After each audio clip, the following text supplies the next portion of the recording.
Sincere greetings to one and all and welcome to DS English. I am Deepmala Sharma and आज हम करने वाले हैं राइटिंग स्किल्स के दो बहुत ही important topics, paragraph writing and article writing. तो आज के इस लेसन में सबसे पहले हम डिस्कस करेंगे कि व्हाट इज़ अ पैराग्राफ और एन आर्टिकल. देन हम डिस्कस करेंगे कि इनको लिखने के लिए क्या फॉर्मेट हमें एग्जाम में फॉलो करना है. फिर मैं आपको एक्सप्लेन करूंगी कुछ ऐसी टिप्स जिनको आपने ध्यान में रखना है अटेम्प्ट करते समय पैराग्राफ और आर्टिकल राइटिंग पर बेस्ड क्वेश्चंस को. एंड वीडियो के एंड में मैं आपको प्रोवाइड करूंगी कुछ एग्जाम्पल्स और साथ के साथ आपको ये एक्सप्लेन करूंगी कि किस तरह से उन टिप्स को फॉलो करते हुए आप एग्जाम में पैराग्राफ और आर्टिकल राइटिंग पर बेस्ड क्वेश्चंस को सॉल्व करोगे. ये जो एग्जाम्पल्स हैं बेसिकली ये आपके 10th एंड 12th क्लासेस के बोर्ड एग्जाम्स में प्रीवियसली पूछे गए हैं जो मैंने यहाँ पर आपको प्रोवाइड किए हैं. तो चलिए स्टार्ट करते हैं और सबसे पहले समझते हैं कि व्हाट इज़ पैराग्राफ और आर्टिकल. आप ये सोच रहे होंगे कि मैम ने ये जो पैराग्राफ और आर्टिकल है ये दोनों टॉपिक्स साथ साथ क्यों लिए. तो बेटा देखिए, अभी आपको मीनिंग क्लियर करते समय मैं आपको बताऊंगी कि किस तरह से पैराग्राफ और आर्टिकल वैसे तो सिमिलर टॉपिक्स हैं लेकिन इनमें एक बहुत ही स्लाइड सा डिफरेंस है. इनके मीनिंग के हिसाब से भी एंड इनके फॉर्मेट के हिसाब से भी एक बहुत ही स्लाइड सा डिफरेंस है पैराग्राफ और आर्टिकल में. अदरवाइज ये दोनों टॉपिक्स एक दूसरे से काफ़ी सिमिलर हैं. ओके, तो देखिए सबसे पहले व्हाट इज़ अ पैराग्राफ और an article. A non-fictional piece of writing which describes any particular incident or discusses a theme or a social concern. It expresses one's own views, opinions or arguments on such topics. तो paragraph या article क्या है, समझिए इस चीज़ को. It's a non fictional piece of writing. Piece of writing तो आप समझ ही गए होंगे, ये आपकी राइटिंग स्किल्स का एक टॉपिक है. ओके, तो इसलिए राइटिंग का काम आपने यहाँ पर करना है. तो it is a piece of writing. कैसा piece of writing? A non fictional piece of writing. Non fictional का क्या मतलब है? Which is not based on fiction, which is not based on imagination. Okay, जो कल्पना से संबंधित नहीं है, जो कल्पना पर आधारित नहीं है. कल्पना क्या है, इमेजिनेशन क्या है? जो चीज़ें हम अपने माइंड में एज्यूम करते हैं, सोचते हैं. Okay, those are not real things, those are not actual facts. Okay, but here when we talk about a paragraph और an article, these are non fictional pieces of writing. Non fictional का मतलब ये actual हैं, ये real हैं, ये imagination पर based या ऐसे कुछ भी नहीं है. ये ऐसी बातें हैं जो रियल में होती हैं, राइट. और साथ के साथ ये क्या डिस्क्राइब करती हैं? ये डिस्क्राइब करती हैं किसी भी एक पर्टिकुलर इंसिडेंट को, या डिस्कस करते हैं किसी भी सोशल थीम के बारे में इसमें, या किसी भी सोशल कंसर्न के बारे में, राइट. तो देखिए पर्टिकुलर इंसिडेंट का क्या मतलब है? पर्टिकुलर इंसिडेंट का मतलब है कोई भी ऐसी घटना, कोई भी इवेंट जो कि हुआ है. ओके, और उसी के बारे में आपने एक पैराग्राफ के रूप में बताना होता है, राइट. अब पैराग्राफ का जो टॉपिक है उसमें बेसिकली आपसे कोई ना कोई पर्टिकुलर इंसिडेंट पूछा जाता है, राइट. कि कुछ भी ऐसा हुआ, आप कहीं घूमने गए, ओके, आप जू में गए देखने के लिए, चिड़ियाघर को देखने गए, या आप किसी हिल स्टेशन पर घूमने गए, या आपने मान लीजिए कुछ इस तरह की चीज़ देखी, जो कोई एक ऐसा जैसे बस टॉप के ऊपर कोई सीन देखा, रेलवे स्टेशन के ऊपर कोई सीन देखा. ओके, तो इस पर बेस्ड आपको कोई भी पैराग्राफ लिखने के लिए आ सकता है. आई थिंक आपको ये टॉपिक क्लियर है पैराग्राफ का. एंड आर्टिकल का जो टॉपिक है उसमें हम डिस्कस करते हैं किसी भी थीम के बारे में और किसी भी सोशल कंसर्न के बारे में. थीम दरअसल कोई भी जनरल थीम हो सकता है. सोशल कंसर्न आप समझ गए होंगे, समाज में जो भी कोई समस्याएं हैं, कोई भी सामाजिक मुद्दे हैं उनके बारे में. ओके, जैसे मान लीजिए एग्जाम्पल के तौर पर हम कह सकते हैं कि जैसे ग्लोबल वार्मिंग पर, या पोल्यूशन पर, चाइल्ड लेबर पर, ओके, इंपॉर्टेंस ऑफ हेल्थ पर, इंपॉर्टेंस ऑफ स्पोर्ट्स पर, इन सब टॉपिक्स पर जो कि हमें जनरली या सोशली कहीं ना कहीं से अफेक्ट करते हैं, इन पर आपको आर्टिकल राइटिंग लिखने के लिए आ सकता है. अब इसमें हम करते क्या हैं? इसमें दरअसल it expresses one's own views. Okay, इसमें कोई भी इंसान जो भी लिखने वाला है, जो भी राइटर है, उसके उस सोशल कंसर्न के बारे में क्या व्यूज़ हैं, यानी कि उसका उस पर्टिकुलर प्रॉब्लम के बारे में क्या दृष्टिकोण है, क्या नज़रिया है, उसकी क्या ओपिनियन है, वो क्या राय रखता है, क्या आर्ग्यूमेंट्स हैं उसके बारे में, weather he is in favour of it और नॉट. तो इस तरह से उसका क्या उसके प्रति दृष्टिकोण है, क्या सोच है, क्या ओपिनियन है, क्या उसके प्रति आर्ग्यूमेंट्स हैं. ओके, इन सब चीज़ों के बारे में बताया जाता है व्हाइल राइटिंग अ पैराग्राफ और एन आर्टिकल. आई थिंक आपको इसका मीनिंग क्लियर है. अब हम डिस्कस करते हैं कि फॉर्मेट क्या रहेगा पैराग्राफ राइटिंग के लिए एंड इसी तरह से आर्टिकल राइटिंग के लिए। तो जैसा कि मैंने आपको बताया कि जो पैराग्राफ है उसमें हम एक ही टॉपिक को लेकर चलते हैं, वो कोई भी पर्टिकुलर इंसिडेंट आपको डिस्क्राइब करना आ सकता है। लेकिन जहाँ तक फॉर्मेट की बात है, फॉर्मेट में आप देखिए दोनों में जो सबसे कॉमन चीज़ जो रहेगी वो ये रहेगी कि सबसे पहले आपको इसमें प्रोवाइड करनी है एक हेडिंग या टाइटल। ओके, तो पैराग्राफ हो या आर्टिकल हो, आपको सबसे पहले इसमें हेडिंग या टाइटल लिखनी होती है। इस समय मैं आपके साथ डिस्कस कर रही हूँ पैराग्राफ का फॉर्मेट। ओके, तो पैराग्राफ के फॉर्मेट के लिए आप सबसे पहले एक सूटेबल हेडिंग या सूटेबल टाइटल उसका देंगे। क्या हो सकता है वो हेडिंग या टाइटल? या तो आपको एग्जाम में दिया हुआ होगा, आप एज इट इज़ वो यूज़ करोगे। ओके, और अगर मान लीजिए आपको एग्जाम में नहीं दे रखा, आपको जस्ट ऐसा बता दिया कि भी आप इस तरह से एक रेलवे स्टेशन पर गए और आपने वहाँ पर क्या क्या चीज़ें देखी, तो आप उसे एक पैराग्राफ के फॉर्म में लिखो, तो आप उसमें अपना टाइटल खुद दोगे। ओके, जैसे आप आप लिख सकते हो कि scene of a railway platform. Okay, इस तरह से आप कोई भी अपना सूटेबल टाइटल उसमें लिखोगे। अच्छा, टाइटल जो है आपका, हेडिंग जो है वो ज़्यादा लंबी नहीं होनी चाहिए। हाँ, ये बिल्कुल नेचुरल सी बात है कि that should be eye catchy. Okay, कि एकदम ध्यान जाए एकदम से देखते हैं कि भी हाँ जी ये हेडिंग आपने यहाँ पर प्रोवाइड की है, राइट। तो आप उसको बोल्ड लेटर्स में लिख सकते हो, डार्क कर सकते हो अपने पेन से, बार बार उसको आउटलाइन करके अंडरलाइन कर सकते हो कि किसी भी तरह से वो लगे कि हाँ जी ये आपका हेडिंग है, ये आपका टाइटल है, and about this title you are going to write about in this paragraph, right. फिर सेकेंड थिंग जो है पैराग्राफ के लिए, वो आपको ये ध्यान रखनी है कि इसमें एक बाय लाइन होती है। अब ये बाय लाइन क्या है? बाय लाइन जो है ये सिंपली जो है होता है कि जो राइटर है उसका नाम आपने लिखना है, राइट। बाय लिख के और फिर आपने राइटर का नाम लिखना होता है। तो वो नाम या तो आपको एग्जाम में दे रखा होता है पेपर में, आपने वही यूज़ करना होता है। जैसे you are Aman, Amita. Okay, तो बॉयज़ जो हैं वो अमन लिख लेते हैं, गर्ल्स जो हैं वो अमिता लिख लेती हैं, राइट। लेकिन अगर मान लीजिए आपको एग्जाम में वो नहीं दे रखी है बाय लाइन, तो आपने अपनी मर्जी से कुछ भी लिखना होता है। कोई भी आप फिक्टिशियस नेम लिख सकते हो, या फिर आप जैसे ABCD इसमें लिख सकते हो। फिर तीसरी बात देखिए फॉर्मेट के लिए, a paragraph explains one idea in detail. Okay, the basic paragraph consists of 3 parts: the topic sentence, the supporting details and the concluding sentence. तो जो पैराग्राफ है उसमें केवल एक ही आइडिया के बारे में लिखना होता है। ये वैसे बेसिक डिफरेंस भी है एक आर्टिकल और एक पैराग्राफ में। हालांकि आर्टिकल है वो भी उसी एक ही टाइटल के ऊपर होता है, एक ही टॉपिक के ऊपर होता है, लेकिन हम उसमें अलग अलग जैसे मान लीजिए ओपिनियंस जो है हमारी वो डालते हैं, उसे अच्छे से इलेबोरेट करते हैं। थोड़ा सा हम कह सकते हैं कि ब्रॉडर सेक्शन होता है पैराग्राफ से आर्टिकल। लेकिन आर्टिकल के बारे में चलिए डिटेल में हम बाद में डिस्कस करेंगे। इस समय मैं आपको केवल पैराग्राफ एक्सप्लेन कर रही हूँ, और इसमें भी हम एक्सप्लेन कर रहे हैं फॉर्मेट को। तो फॉर्मेट में सबसे पहले तो आपने देखा कि हमने टाइटल लिख दिया, राइट। टाइटल आई थिंक आपको क्लियर है कि या तो एग्जाम में दे रखा होता है टाइटल आपको, वो वैसा का वैसा लिखोगे आप, या फिर आप अपनी मर्जी से टाइटल को बना भी सकते हो। सेकेंड थिंग हमने यूज़ की एक बाय लाइन, कि वो जो टाइटल, वो जो पैराग्राफ है वो कौन लिख रहा है। ओके, उसका राइटर का नाम आ जाएगा, 2 चीज़ें। और फिर उसके बाद हमने जो पैराग्राफ लिखना स्टार्ट करना है वो एक ही आइडिया को एक्सप्लेन करता हुआ होगा। स्टार्टिंग में हम करेंगे टॉपिक सेंटेंस। टॉपिक सेंटेंस का मतलब बेसिकली वो जो पैराग्राफ है वो किस टॉपिक पर है। ओके, तो उस टॉपिक को हल्का सा एलैबोरेट करेंगे, डिफाइन करेंगे, फिर उसकी सपोर्टिंग डिटेल्स डालेंगे, उसके बारे में थोड़ा सा डिटेल में डिस्क्राइब करेंगे, एंड फिर उसको हम कंक्लूड करेंगे with our concluding sentences. Okay, तो इस तरह से आपका एक पैराग्राफ इन जनरल लिखा जाएगा। सबसे पहले हेडिंग या टाइटल, फिर बाय लाइन, और फिर एक ही पैराग्राफ के अंदर आपने ये सारा डिस्कस कर देना है। No need to change the paragraph over here. Okay, और लगभग जो आपके एग्जाम में जो क्वेश्चंस पूछे जाते हैं उसमें 8 to 10 लाइन्स का जो पैराग्राफ है वो मोर देन इनफ होता है, मोर देन सफिशिएंट होता है। तो आप 8 to 10 लाइन्स के हिसाब से अपना पैराग्राफ लिखकर और ये काम कंप्लीट कर देंगे। एग्जाम्पल मैं इस लेसन के एंड में आपको प्रोवाइड करूंगी पैराग्राफ राइटिंग का, और ये वो एग्जाम्पल रहेगा जो लास्ट ईयर जो है आपके बोर्ड के एग्जाम में पूछा गया था। ओके, तो इससे आपको और भी क्लियर हो जाएगा। फिलहाल आप बस इन्हीं बातों का ध्यान रखिएगा, heading, by line, and then you have to discuss about your title, okay, in detail. अब हम डिस्कस कर लेते हैं आर्टिकल के लिए क्या फॉर्मेट रहेगा। तो फॉर्मेट आर्टिकल के लिए भी लगभग सिमिलर है, लेकिन बस केवल एक ही डिफरेंस है। देखिए क्या है, जो फॉर्मेट है आर्टिकल का, इसे भी हम 3 पार्ट्स में डिवाइड करते हैं। जैसे हेडिंग हो जाएगी आपकी, जैसे अभी हमने जस्ट डिस्कस किया in case of paragraph, heading, title, same thing. फिर by line, same thing, writer का नाम आ जाएगा, और फिर उसके बाद आ जाएगी आपकी आर्टिकल की body.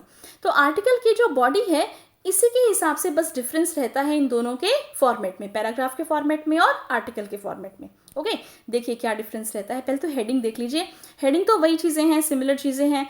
The heading of the article should be engaging and it should not exceed more than 4 to 6 words. जैसे मैंने आपको बताया, आई कैची होना चाहिए, एकदम क्यूरियोसिटी ऐसे अराउज हो ओके पढ़ने वाले की, कि इस तरह का हेडिंग हमने देना होता है।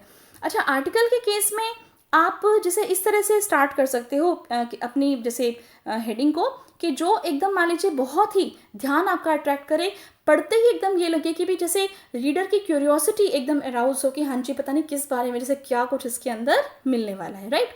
और ये जो हेडिंग है ये 4 से 6 वर्ड्स की होनी चाहिए, ज़्यादा बड़ी हेडिंग हमने नहीं रखनी। Okay, make sure your heading doesn't have any spelling mistakes और ग्रामर एरर्स। ये तो वैसे भी बहुत ही नेचुरल सी बात है कि उसमें कोई भी स्पेलिंग मिस्टेक या ग्रामेटिकल एरर्स नहीं होनी चाहिए।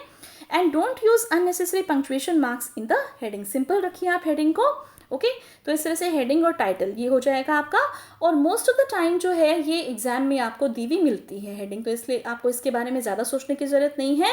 लेकिन अगर मान लीजिए आपको खुद से बनानी भी पड़े तो आप बहुत ही शॉर्ट रखेंगे, इसको क्रिस्प रखेंगे, without any grammatical errors, without any spelling mistakes, और कोई भी एक्स्ट्रा पंक्चुएशन मार्क्स लगाने की इसमें ज़रूरत नहीं है।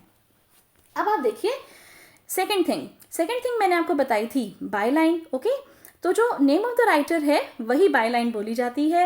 And this name of the writer should be mentioned after the title, just below the title, just after the title you have to write the by line.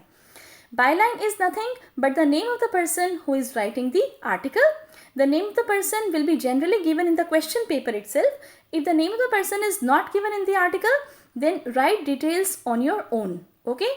And एक और बात इसमें आप ध्यान रखेंगे कि candidates are not supposed to mention any of their personal details while attempting the answers in the exam. तो या तो आपको जो बायलाइन है मीन्स राइटर का जो नाम है वो पेपर में दे रखा होता है, आपने वही यूज़ करना है. बाई चांस नहीं दे रखा है तो आपने अपना खुद का नाम नहीं लिखना होता, पर्सनल डिटेल्स नहीं लिखनी होती बोर्ड के एग्जाम्स में, या वैसे भी आप ABC, XYZ या कोई भी और इमेजिनरी नाम यहाँ पर यूज़ कर सकते हो. आई थिंक ये दोनों चीज़ें आपको क्लियर हैं, टाइटल एंड बायलाइन. फिर देखिए बॉडी, मेन बॉडी जो है आर्टिकल की वो क्या रहेगी. अब बॉडी जो है ये सबसे ज़्यादा इम्पॉर्टेंट है, सबसे ज़्यादा मेन पार्ट है हम कह सकते हैं हमारे आर्टिकल राइटिंग का. एक बात मैं आपको बता दूं कि आर्टिकल राइटिंग का जो क्वेश्चन है वो आपके एग्ज़ाम का सबसे लेंथी क्वेश्चन होता है. कहने का मतलब है कि जो भी आपने आंसर्स अपने लिखे हैं, सबसे लंबा अगर कोई आपका आंसर दिखेगा पेपर में लिखा हुआ तो वो आर्टिकल राइटिंग का ही दिखेगा. और वो इसलिए क्योंकि इसकी जो बॉडी है वो थोड़ी सी लेंथी रखनी पड़ती है हमें. क्यों, कैसे रखी जाएगी बॉडी लेंथी, आप समझिए इस चीज़ को. देखिए, the body is the main part of article which carries more weightage of marks. Okay, generally the body of the article consists of at least 3 to 4 paragraphs. अब ये डिफरेंस भी है, आप ध्यान कीजिएगा. पैराग्राफ में और आर्टिकल में मैंने आपको बताया था वैसे तो सिमिलर चीज़ें हैं लेकिन स्लाइड सा डिफरेंस है. और वो डिफरेंस क्या है कि पैराग्राफ में जब हमें बोला है कि भी एक पैराग्राफ लिखो, write a paragraph on a scene at the railway station, तो ठीक है जी, हमने एक ही पैराग्राफ लिखना है, उसमें हमने पैराग्राफ चेंज करने की ज़रूरत ही नहीं है. लेकिन यहाँ क्या है कि आर्टिकल में हमें या तो 3 कम से कम या फिर ज़्यादा से ज़्यादा 4 पैराग्राफ्स को यूज़ करना होता है. तो ये आपका मेजर डिफरेंस है किस चीज़ में, पैराग्राफ राइटिंग में और आर्टिकल राइटिंग में. तो देखिए किस तरह से आपकी जो बॉडी है वो डेवलप करोगे आप जब 3 से 4 पैराग्राफ आप लिख रहे हो. सबसे पहली चीज़, paragraph 1. Paragraph 1 is the introduction paragraph. ये इंट्रोडक्टरी पैराग्राफ रहेगा आपका. इसमें आप क्या करते हो, paragraph 1 should define the title. आपको अपने टाइटल को इसके अंदर डिफाइन करना है. Precisely explain what the article is talking about. आप एक्सप्लेन करो कि किस बारे में है आपका article. Try giving some quotations और frightful facts to excite the interest of the readers.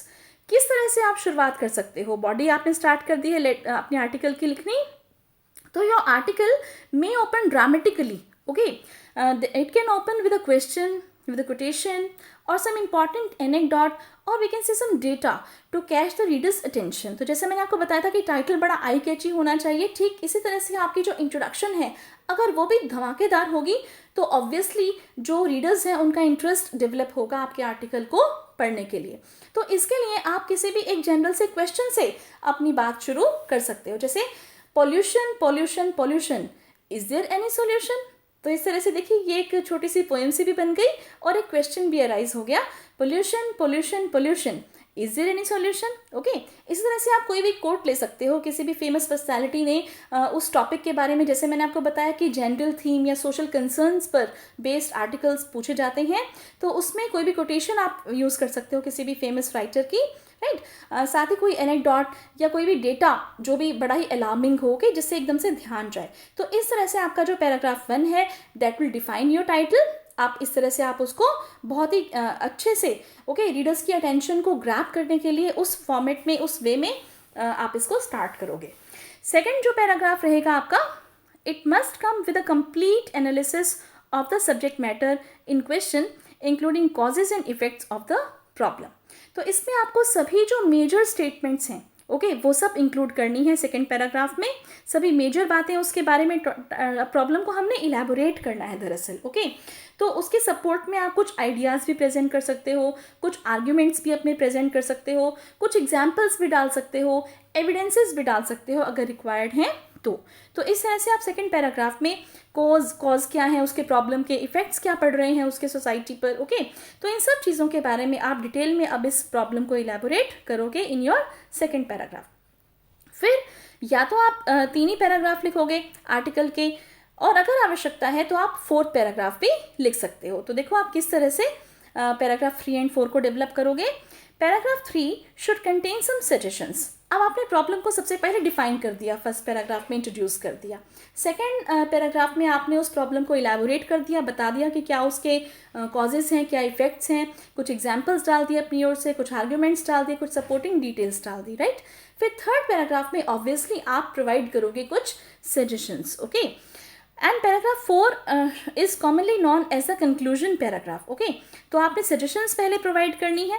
Suggestions का मतलब सॉल्यूशन क्या क्या हो सकते हैं उस प्रॉब्लम के।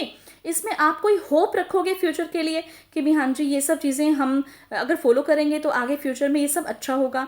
कोई वार्निंग भी दे सकते हो कि नहीं करेंगे तो क्या होगा। अ कॉल फॉर एक्शन हो सकता है, आप क्या एक्सपेक्ट करते हो सोसाइटी से कि इस बारे में वो करे, एंड इसी सब चीज़ों से आप इसको कंक्लूड भी कर सकते हो। Paragraph 4 is commonly known as the conclusion paragraph. The conclusion paragraph should speak about the problems raised and what are actions taken for the betterment of the problem. Paragraph 4 should be simple and precise and it should end at a positive note. अब इस बात को आप बहुत अच्छे से ध्यान रखोगे कि प्रॉब्लम चाहे कितनी भी एग्रीवेटेड हो, कितनी भी मेजर प्रॉब्लम हो, लेकिन आपने हमेशा ऑप्टिमिस्टिकली अपने आर्टिकल को ख़त्म एंड करना है। पॉजिटिव नोट पर एंड करना है। अपनी कुछ भी आप जैसे मान लीजिए सजेशन दे सकते हो, जैसे मैंने आपको बताया कि भी कोई वार्निंग हो सकती है, लेकिन उस वार्निंग में भी हम ये बताएंगे कि भी अगर ये हम सॉल्यूशंस अडॉप्ट करें तो हमारा जो फ्यूचर है वो अच्छा होगा and world would be a better place to live in. तो इस तरह के पॉजिटिव नोट के साथ आपने अपने आर्टिकल को एंड करना है। आई थिंक आपको ये बातें सब क्लियर हैं। अब हम देख लेते हैं कि ऐसे कौन सी टिप्स हैं या ट्रिक्स हैं जो हमें ध्यान में रखनी है पैराग्राफ और आर्टिकल राइटिंग करते समय।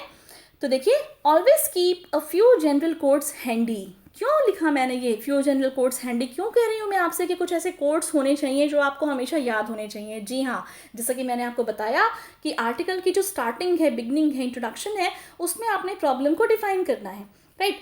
तो प्रॉब्लम को डिफाइन करते समय आप स्टार्टिंग अपनी बहुत ही इंटरेस्टिंग बनाने के लिए कि भी रीडर्स की अटेंशन आपकी ओर जाए, आप इस तरह से किसी भी फेमस सी कोटेशन से किसी भी कोट से उसको स्टार्ट कर सकते हो।